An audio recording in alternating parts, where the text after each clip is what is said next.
Hey, what's going on YouTube? Today, I'm bringing you guys a Season 6 Support Lulu guide, one of the champions that actually benefited in patch 6.13. Pleased to meet you. Support Lulu kind of reminds me of the old school Nunu support. She now has a really nice attack speed steroid on her W, which also gives movement speed, kind of like Nunu's W. Now, it's not as broken as his, considering she can't have it on somebody 100% of the time, but she makes up for this by having a lot of defensive capabilities as well. Lulu's a champion that has a pretty solid poke that also provides some peeling for her AD carry. She can also give her AD carry an attack speed steroid, which makes her synergize very well with stuff like Caitlyn, Kog'Maw, or Vayne. Now, although these champions don't have the greatest escape, she does have a CC and she can peel for them, which works really well with them as well. She can then even give them more health or an aura kind of slow ability with just her ultimate. This can make her AD carry really hard to bring down, and he can kite a hell of a lot easier since he has an AoE slow. Her biggest problem, however, is the fact that she's really squishy and she has no sustain. This means she can struggle in the bot lane against enemy laners that have better poke, like a Zyra or Karma. Since she has no sustain, she can also have trouble against stuff like Soraka that can simply out-sustain her. Furthermore, it can be somewhat hard to learn how to play Lulu as effectively as possible. The majority of her abilities have either an offensive or defensive use, so you kind of have to know which you use in each situation. For her Masteries, we go 18 Cunning and 12 Resolve, grabbing Windspeaker's Blessing as our Keystone Mastery. This is a great keystone on Lulu since it makes her shield 10% stronger and it gives her teammate that she shields armor and magic resist for 3 seconds. Since we're pretty mana dependent, we have to make sure we grab meditation in our build so we can spam those abilities. Other than that, we just grab a little bit of movement speed wherever we can, some sustain, and of course runic armor to make our shield even better. Our runes are pretty simple on Lulu as well. We get magic penetration reds, armor seals, magic resist blues, and ability power quints. These runes will make us take a little bit less damage in the bot lane from harass and dish out more damage with the ability power and magic penetration. In my opinion, these are by far the best runes on Lulu, and I don't really have any alternatives. Our summoners on Support Lulu are, of course, Flash and Exhaust. Flash is a given, you can use it to flash forward and secure kills, or you can use it to escape, which is the more, common use of Flash. It'll save you in tons and tons of situations, and honestly, I wouldn't take anything else. As for Exhaust, well, it's just a fantastic pickup on a support champion. You can use this on the enemy AD carry when you're going in for a big fight, or on a target that jumps onto your AD carry to help save their life. If you do want to go full offensive, you can take Ignite, but I do recommend sticking with Exhaust. So now we're going to look at each of her abilities, starting with their passive, Pix, Fairy Companion. Very simply, you have a little dude following you around, and whenever you basic attack, it will shoot out 3 attacks itself. If you use your ability Help Pix on an ally, your Pix will transfer onto that target and then shoot from them. It's just a great passive that actually adds some damage onto your basic attacks, and it does make your AD carry do just a little bit more damage as well if it's on them. Next up is your Q, Glitter Lance, and this used to be your bread and butter ability. This has received a number of changes in 6.13, and believe it or not, this is what we max last. Yes, last. The slow duration on this ability is now 2 seconds at all ranks. The ability used to scale between 1 and 2 second slow duration as we put points into it, but now we don't have to put points into it for the increased slow duration. They also made it so damage now falls off to 70% against targets hit beyond the first. Now usually you will be hitting targets beyond the first. They will be behind minion waves usually, so you're going to be only doing 70% of your usual damage in the lane phase. Your W now is much better since it has the attack speed steroid on it, and your E now does more single target damage. Glitter Lance, may you rest in peace. Just kidding. It's still a great ability, especially for the slow. It's just now the 2 other ones are better. That's all. So speaking of our W, it's called Whimsy, and it's a lot less shitty. Now if you use this ability on an ally, they get movement speed and a bunch of attack speed, and you can get up to 35% bonus attack speed at max rank. Now unfortunately it only lasts 4 seconds, but the cooldown with max cooldown reduction will be just above 6 seconds. This almost makes it Nunu-esque in the sense that you can have it on somebody permanently, but not quite. Another great part of the ability though is using it on an enemy to polymorph them for up to 2.25 seconds. Now, as great as the attack speed steroid is, you may have to save this for assassins and whatnot jumping onto your AD carry. It is now a fantastic ability, and we have to make sure we get some points into it rather early as we level up. Our last basic ability is our E, Help Picks. As we talked about in the passive page, this is what allows picks to go onto an allied champion and help them out. Picks is then such a great friend that it even shields the person you use it on, which has a relatively strong shield. You can also use this ability offensively on an enemy champion to do a bunch of magic damage. Now, this magic damage is just slightly better than your Q, assuming that it is on a secondary target. It's really nice as well in the fact that it does give true sight of the enemy for 4 seconds, so if you're against something like a Kha'Zix who can stealth multiple times, well, he's going to be kind of pissed off. All in all, a great ability that can give your AD carry just a bit extra damage and a nice shield, which means we need to get points into this as we level up. Last up is our ultimate, Wild Growth. This gives an allied champion a bunch of bonus health, which is based off your AP, and a nice little AoE slow around them as well. Now you can use this offensively and defensively yet again, even though this is a bonus health ability. Now when you use this on somebody, it does knock everybody up around them, so you can use it as somewhat of a form of CC. That champion will then slow everybody around them up to 60% for 7 seconds. This will hold them in place a little bit easier and make it harder for them to escape or reposition.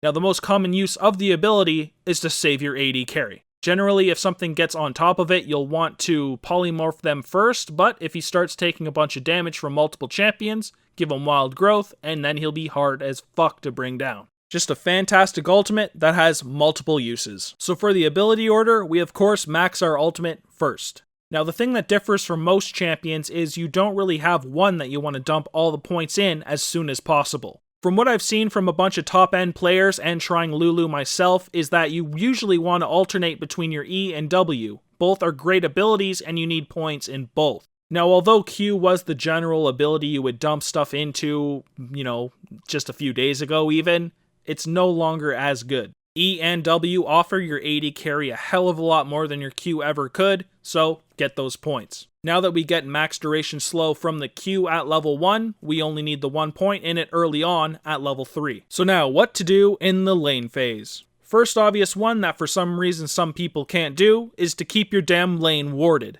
Now in my opinion, Lulu does kind of work better with the champions that don't really have reliable escapes since they make best use of the attack speed steroid, so make sure you keep them safe. Keep your wards in the usual spots around river and whatnot, so your Kog'Maw or Vayne or whatever you're playing with knows that they're safe.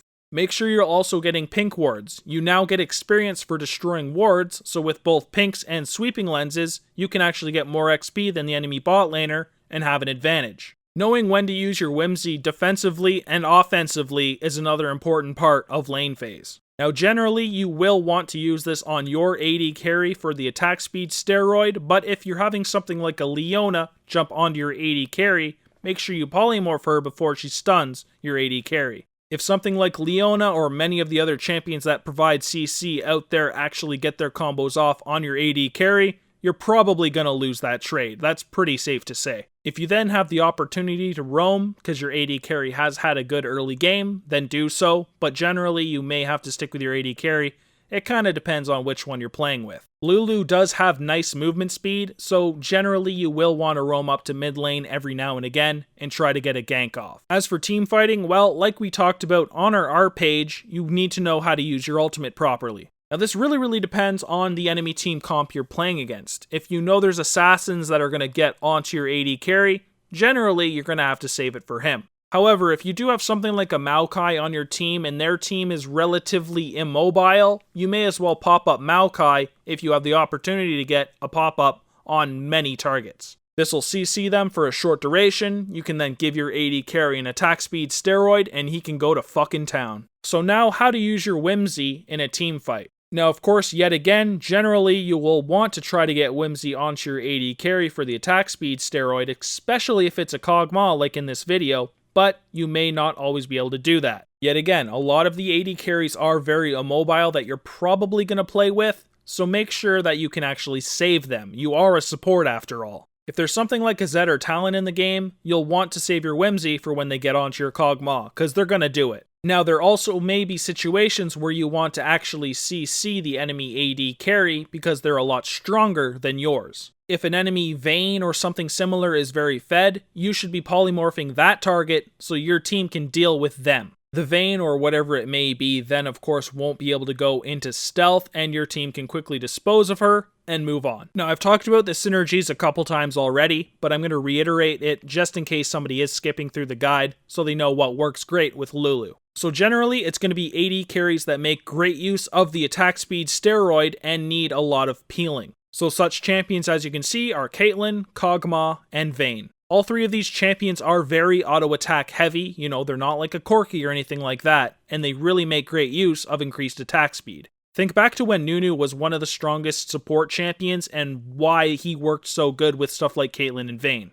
Now, these champions also don't have the best escapes. Yes, Caitlyn's net is okay and Vayne can tumble a short distance and shoot people away, but they're not Lucians and Corkis. Lulu is then able to provide nice CCs so her AD carry can get away and a really nice slow from her Glitter Lance. If the AD carry gets in a really bad situation, she can simply put her ultimate on them, giving them a bunch of health and an AoE slow. Now, it wouldn't be right if I didn't mention Yasuo as well. She does have an ultimate that knocks people up, and Yasuo loves that shit. So the last thing we're going to talk about is her item build, which starts with a Spell Thief's Edge, health potions, and a warding totem. This is just a great gold generation item that gives some ability power and a little bit of mana regeneration as well. Something Lulu really needs as she uses her spells pretty damn often. For the first buys, well, we want to get a Frostfang since it is the upgraded version of the Spell Thieves, a Sightstone for some nice wards, and we can get the Vision wards and Sweeping Lens to control the Vision game and get some increased experience from killing wards. Now at level 9, you of course want to upgrade this into an Oracle Alteration because it's just a better Sweeping Lens. Why wouldn't you? For the core build, we turn our first buys into Eye of the Watchers. It's pretty much just both items in one. Gives you wards, gives you some AP and mana regeneration and gold generation, just a great item. For our boots, we just get swiftness boots. We won't need any cooldown reduction boots because of our item build, so this is the best pickup. As for the last core item, well, it of course is a locket. Bunch of fantastic stats, some cooldown reduction, and a great activated shield. Next in the build, we grab a Mikhail's Crucible. 10% more cooldown reduction, some magic resistance, and some nice mana regeneration as well. The best part of the actual item, however, is the ability to take roots, stuns, taunts, fears, silences, and slows off of your allied champion, and it even heals. This is a great item to protect your AD carry even more, and they will love you for it. Next, we grab an Ardent Censer, and it was actually changed in 6.1.3, and actually for the better in my opinion. Now, it does cost more gold, and the mana regeneration went from 100% to 50%, although that doesn't really matter at this point since we have so much mana regeneration, but the ability power went from 40 to 60, and it now has a nice passive which increases your bonus healing and shielding power by 15%. This, of course, is great since Lulu has a shield. Now, I did actually just realize I forgot to mention this on Mikhail's Crucible. It has a passive as well, which increases the same thing. Your shields were already hefty, but now they're going to be huge. For the last item, well, we are cooldown reduction capped, so I do usually grab a ZZ Rot Portal. This gives you some nice defensive stats in the armor and magic resist, and does help push lanes with the little voidling bastards. As for the alternatives, well, Zeke's Herald is a really nice item if you know your AD carry is rather competent. A nice item that, if used properly, can increase their critical strike chance. Other than that, well, Boots' mobility if you want to move a little bit faster out of combat and roam around quicker. If you are, of course, against a really high auto-attack damage team, you can of course get the Frozen Heart so they can't attack as much. Pretty nice. Then there's the Frost Queen's Claim with the active ghosts. I honestly don't really like this item when you compare it to Eye of the Watchers, so I don't really get it myself, but some people do prefer it. Our last alternative is Righteous Glory. This has two great passives. The first one can actually end up healing you if you're using spells, and the second one can give movement speed when you're moving towards enemies or turrets for 4 seconds. This is just a great pickup if you are looking for picks around the map. So that pretty much covers it for our Support Lulu 6.13 guide. I'd like to thank you guys for watching, and if you guys did enjoy the video, please like and subscribe. You can also view more of our guides on our website, egamingtv.com. You can of course find us on Twitter as well at egaming_TV, and this is where we do our skin giveaways, so if you are interested in the opportunity to win free skins, make sure you follow us on Twitter. So other than that, thank you guys for watching again, and I hope to see you guys around the YouTube channel. Peace.